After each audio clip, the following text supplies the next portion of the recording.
Salut tout le monde, c'est Meshkat, bienvenue pour ce 14e numéro du calendrier de l'après. Alors à partir de maintenant, on va essayer d'augmenter un petit peu le rythme, et pour commencer, on va parler d'une chanson qui date de mars 2017, il s'agit de Someone Singing Along, interprétée par James Blunt. Into a song, I'm hoping someone singing along. Alors comme la plupart d'entre vous, je pensais que James Blunt ne faisait plus du tout de musique, même si c'est vrai que bon, on s'en souvient tous pour le fameux You're beautiful. qui sera lui-même suivi un petit peu plus tard par le fameux. Goodbye, my lover. Mais avec la chanson dont il est question aujourd'hui, James Blunt a décidé de sortir un petit peu des sentiers battus en se la jouant politique et en évoquant le drame qui touche la série depuis maintenant de trop nombreuses années. Ce qui ne l'a pas empêché de glisser une petite référence à une chanson de Michael Jackson, un peu comme le feront Ed Sheeran et Justin Bieber, que l'on a déjà évoqué la semaine dernière.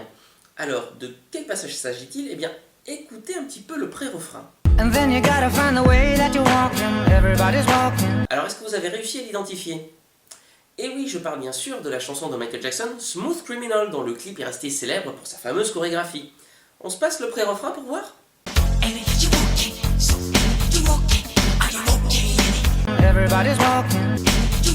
Et voilà, on a terminé avec ce 14e numéro du calendrier de l'après. Alors exceptionnellement, la semaine prochaine, il n'y aura pas de vidéo parce que je vais m'atteler à l'écriture d'un plus gros projet. En l'occurrence, il s'agira de la précédente édition de l'Eurovision, dont j'avais déjà fait un live où j'ai découvert les différentes chansons avec vous.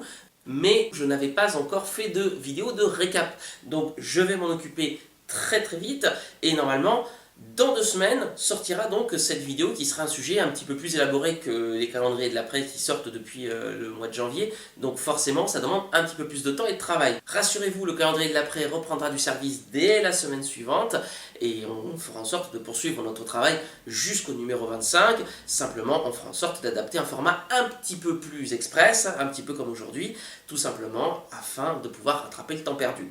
Et pour le prochain numéro, on parlera de Yves V. Non mais sans déconner, c'est quoi ces noms?